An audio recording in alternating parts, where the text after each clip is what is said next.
नमस्कार, मैं हूं अमित श्रीवास्तव। आप देख रहे हैं एमपी रिपोर्ट न्यूज़। बढ़ते हैं अगली खबरों की ओर। ग्वालियर चुनाव खत्म होने के बाद बाहर निकला मामा का बुलडोजर। ग्वालियर थाना क्षेत्र के मेवाती मोहल्ला जगनापुरा में जेल में बंद आदतन अपराधी लल्ला जाटव के मकान पर चला बुलडोजर। अभी हाल ही में लल्ला जाटव ने चाकू मारकर राकेश रोधी नाम के युवक की बेरहमी से हत्या कर दी थी। पुलिस ने अभी एक सप्ताह पहले ही उसे गिरफ्तार कर जेल की सलाखों के पीछे भेजा है। लल्ला का इलाके में टेरर है। पुलिस ने प्रशासन ने उसके अवैध मकान पर बुलडोजर चलाकर ढहा दिया है। मौके पर मौजूद एडिशनल एसपी अभिनव चौकसी ने बताया कि पुलिस एक बार फिर गुंडे बदमाशों की कुंडली खंगालने में लग गई है, जिसकी भी अवैध संपत्ति होगी, जिन्होंने अपराध की दुनिया से अवैध पैसा कमाकर संपत्ति अर्जित की है, उनके खिलाफ अब चुनाव खत्म होने के बाद बुलडोजर लगातार चलता रहेगा।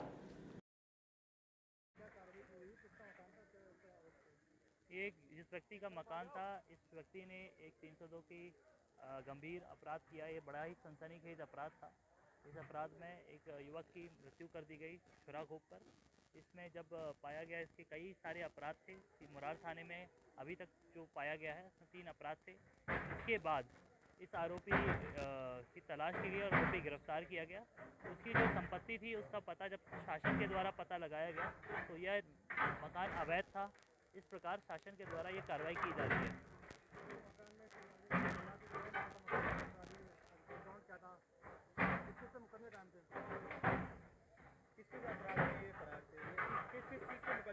इसमें अन्य अन्य अपराध थे। इसमें मारपीट के अपराध थे, गुंडा टाइप के अपराध थे, बॉडीली ऑफेंस के अपराध थे।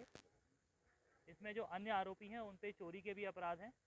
तो बाकी सबको भी, अभी इसमें 2 आरोपी शेष हैं, उनको भी पकड़ा जाएगा और ऐसी कार्रवाई की जाएगी जिससे ऐसे अपराध दोबारा कोई ना करे। कब से फरार?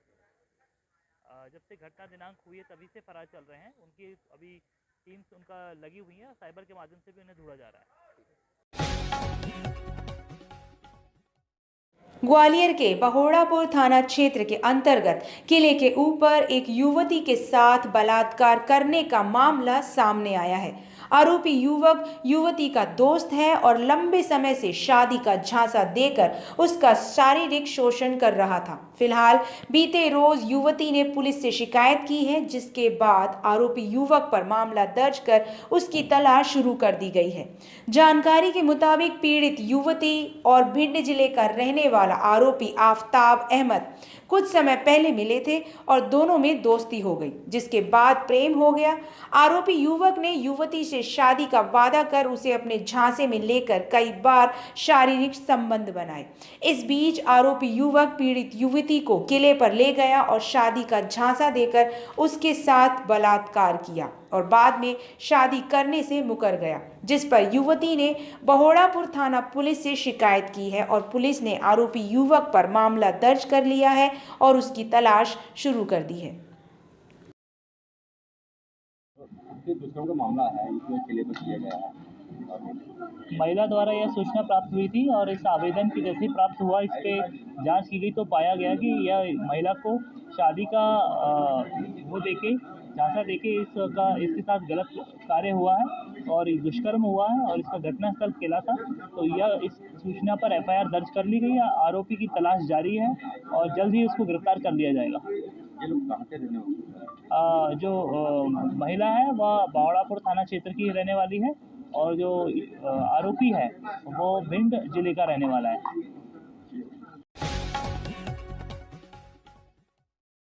भिंड जिले के रौन कस्बे में विगत जून के महीने में डकैती की एक बड़ी वारदात को अंजाम देकर ग्वालियर में छिपे 3 शातिर बदमाशों को पुलिस ने देर रात मेला ग्राउंड के पास से दबोचा है।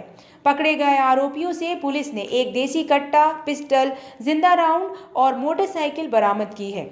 ग्वालियर एसपी ऑफिस परिसर में पुलिस अधिकारियों द्वारा पूरे मामले की जानकारी देते हुए बताया गया कि गत रोड गोले का मंदिर थाना पुलिस ने मेला ग्राउंड के पास से संदिग्ध रूप से घूम रहे 3 व्यक्तियों को जब पकड़ा गया और उनके कब्जे से अवैध हथियार मिले तो पुलिस ने उनसे सख्ती से पूछताछ की, जिसमें आरोपी ने बताया कि उन्होंने जून महीने में रौन कस्बे में डकैती की वारदात को अंजाम दिया था और पुलिस से छिपने के लिए ग्वालियर आ गए थे तथा ग्वालियर के थेटी पर थाना इलाके के विवेक नगर में रह रहे थे। पुलिस ने जब इनके घर की तलाशी ली तो चोरी का सोना भी बरामद हुआ। पकड़े गए आरोपियों की पहचान शुभम तोमर और संजीव बाथम के रूप में हुई है। साथ ही इनका एक अन्य आरोपी भी पुलिस के हाथ लगा है, जिसके कब्जे से पुलिस ने धारदार हथियार बरामद किया है। पुलिस द्वारा आरोपियों से पूछताछ के बाद भिंड एसपी और रोन थाना पुलिस को भी मामले की जानकारी दे दी गई है। इसके साथ ही पुलिस आरोपियों से पूछताछ कर रही है कि वे ग्वालियर में किस वारदात को अंजाम देने आए थे। थाना गोले के मंदिर और क्राइम ब्रांच द्वारा एक अच्छी कार्रवाई करते हुए 3 आरोपियों को मेला ग्राउंड के पास से पकड़ा गया है। इनके पास से एक पिस्टल, एक कट्टा और एक धारदार हथियार बरामद हुआ है। प्रारंभिक पूछताछ में लगा कि ये सिंपल आर्म्स एक्ट का मामला है, किंतु इनके हाव भाव से और चूंकि ये बाहर के रहने वाले थे, इसमें से 2 आरोपी भिंड के, एक मुरैना का था। जब कड़ी पूछताछ की गई तो इन्होंने भिंड जिले में रौन थाना अंतर्गत जून माह में एक बड़ी डकैती जो इनके द्वारा कारित की गई थी उसके बारे में खुलासा किया। और जब ये जानकारी मिली तो मेरे द्वारा इसमें पुलिस अधीक्षक भिंड को और क्राइम ब्रांच द्वारा थाना प्रभारी रौन को अवगत कराया गया। और जब थाना प्रभारी रौन यहाँ पर आए और उनके द्वारा भी पूछताछ की गई तो ये डकैती पूरी तरह से क्लियर हुई। ये जहाँ पे रुके हुए थे वहाँ की तलाशी लेने पे 23 गोल्ड की अंगूठियाँ भी बरामद हुई हैं, जो कि डकैती में इनके द्वारा लूटी गई थी। और इसमें इनके साथ ही कुछ और भी हैं। कुल मिला के ये ग्वालियर में एक बड़ी घटना को अंजाम देने के लिए आए हुए थे, परंतु क्राइम ब्रांच और थाना गोले के मंदिर की तत्परता से वो घटना होने से बच गई और साथ ही भिंड जिले की एक संगीन वारदात का खुलासा भी हुआ।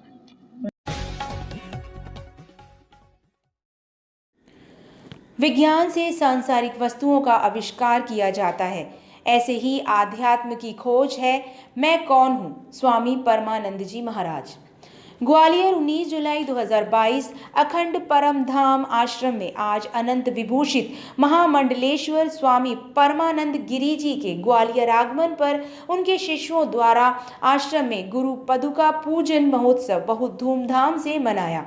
स्वामी जी ने अपने प्रवचन में भक्तों को आध्यात्म के गूढ़तम रहस्यों को बहुत ही सरलता से समझाते हुए चित्त की जागृत स्वप्न सुषुप्ति अवस्थाओं के बारे में एक कपड़े की गांठ लगाकर समझाया कि जैसे हमें गांठ दिखती है परंतु जिस कपड़े से गांठ बनती है वो नहीं दिखता, ठीक ऐसे ही उस साक्षी का बोध नहीं होता, वो अदृश्य है, परंतु गुरु के सानिध्य में साधना की गहराइयों में उतरकर चित्त की उस चौथी अवस्था तुरीय का जो बोध होता है वही साक्षी है। उन्होंने कहा, भारत के सदग्रंथों ने, सदगुरुओं ने जो बताया है वो आध्यात्म का ऐसा रहस्य है जो विश्व के किसी कोने से और किसी और ने नहीं बताया। सदगुरु के परम शिष्य महामंडलेश्वर स्वामी ज्योतिर्मयानंद जी ने अपने प्रवचन में कहा कि हमें कृतज्ञ होना चाहिए उस परमात्मा को जिसने हमें आँख दी, प्रभु की इस सुंदर सृष्टि को देखने के लिए, कान दिए, गुरु के उन दिव्य वचनों को सुनने के लिए हम धन्य भागी हैं, परंतु जो हमें सहजता से मिल जाता है उसकी कीमत नहीं जानते। अखंड परम धाम सेवा समिति के महासचिव श्री पवन कुचिया जी ने बहुत ही हृदय स्पर्शी गुरु भजन सतगुरु तेरे चरणों की रज धूल जी मिल जाए प्रस्तुत कर गुरु भक्तों को भाव विभोर कर दिया एवं बहुत ही कुशलता से कार्यक्रम का संचालन किया। हरिद्वार आश्रम से पधारी महामंडलेश्वर साध्वी दिव्य चेतना जी ने सुंदर गुरु भजन सुनाकर श्रोताओं की आंखें नम कर दी।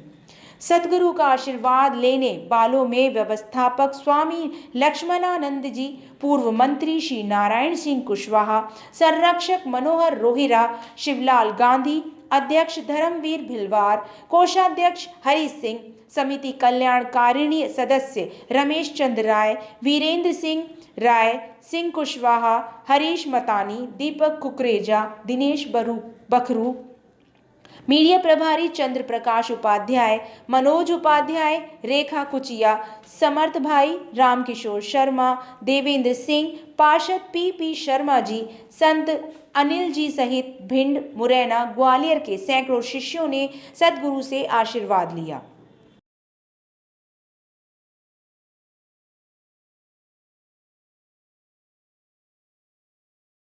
इस समय पे जैसे परम धाम आपका है, आप यहाँ आए हैं, कहाँ पर गए थे, क्या इसके लिए संतों के लिए भी आप और शिष्यों के लिए क्या ऐसे वो देना चाह रहे हैं? साधु हों चाहे भारत के लोग हों, अपने धार्मिक प्राचीन ग्रंथों का स्वाध्याय करना चाहिए, क्योंकि नए नए ग्रंथों में परिस्थितियों के अनुसार कई अन्य चीज़ें जोड़ देते हैं।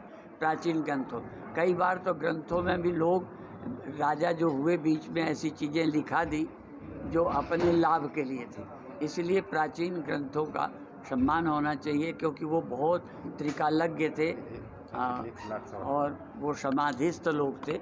उन्हें जैसे गोस्वामी जी ने भविष्य के लिए कह दिया कि कलयुग में ये होगा, तो वही हो रहा है। इसका मतलब वो केवल कवि नहीं थे, भविष्य दृष्टा भी थे। इसलिए उनके अनुसार हमें चलना चाहिए। महाराज जी, आखिरी सवाल ये है, आप कह रहे हो भाजपा का सहयोग रहा राम मंदिर में, लेकिन एमपी में तो संत लोग मरे थे भाजपा के राज में, तब से क्या हुआ?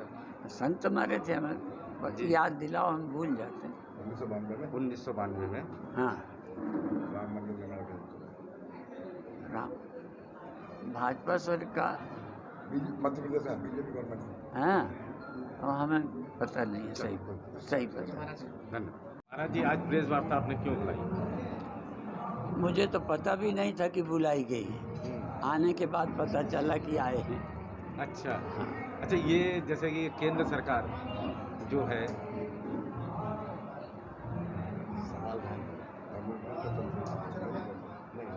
वर्तमान में पाश्चात्य की ओर आज का युवा जा रहा है, उस संबंध में आपका क्या कहना है? ऐसा है कि इंद्रियां स्वाभाविक, विषय सफलता लौकिकता की ओर जाती हैं। ये हमारा बना बनाया सारे देश में हम लोग दो बोलते हैं, जल की मन की एक गति, नीचे को ही जाए, बड़े यत्न ते राखिए तब ऊपर ठहरा। तो पाश्चात्य तो संस्कृति ही नहीं है। जैसे जानवरों की क्या संस्कृति, वो नेचर से चलते हैं, तो वो लगभग भी विदेशी नेचर से चलते हैं, इसलिए वो नहीं है। राम मंदिर के बारे में आप क्या कहना चाह रहे हो? राम मंदिर जो बनने जा रहा है और राम मंदिर जो बन के भव्य जो दिखेगा, तो उस बारे में आप क्या कहना चाह रहे हैं? हम उस बारे में कहते हैं, राम मंदिर ही नहीं बन रहा, भालू, भील, बानर, पिछड़ी समाज को संगठित करने का अभियान चल रहा है। और संस्कृति के द्वारा जो आज भ्रष्टाचार आया है, उसके खिलाफ एक तरह से मंदिर है। और राम का आदर्श कि पिता की आज्ञा मानकर राज्य तिलक की घोषणा होने पर भी जंगल भेज दिए जाते हैं और आज्ञा से चले जाते हैं, और पिता के खिलाफ एक शब्द नहीं कहते। यहाँ माता पिता निकाल दें तो वो माता पिता को क्या कहेंगे, टिकट न मिले तो पार्टी को क्या कहेंगे। तो राम का आदर्श अनुकरणीय है, इसलिए राम का मंदिर ही नहीं, राम की संस्कृति का पुनरुत्थान होने के लिए बन रहा है। इस राम मंदिर बनने से महाराज विश्व में इससे क्या हो जाएगा? लोग किस दृष्टि से देखेंगे? धर्मनिरपेक्षता की स्थिति देखेंगे या किस दृष्टि से देखेंगे? देखने वाले तो देखते भी हो तब भी नहीं कहते। कई भी जो विरोधी पार्टी के हैं वो तो कभी अच्छा नहीं कहेंगे। ऐसे ही अलग अलग। विरोधी पार्टी किसको समझते हैं? आप विरोधी पार्टी जो मंदिर के खिलाफ हो। अभी कौन बोल रहा है मंदिर के खिलाफ? अभी नहीं है, पहले से कौन बोलता रहा है वो सबको पता है। नहीं, आप बताएं कि आप बोल करके क्या करेंगे, जबान खराब करेंगे, अब क्या कर लेंगे। राम मंदिर में सबसे ज़्यादा योगदान किस सरकार का रहा है? वो तो शुरू से ही पहले तो संगठन का रहा है, थोड़ा बहुत भाजपा का रहा है, पर विश्व हिंदू परिषद का रहा है, आंदोलन है, शिला पूजन है, और सब सारा। संत समाज को लेकर के आप क्या संदेश देना चाहते हैं?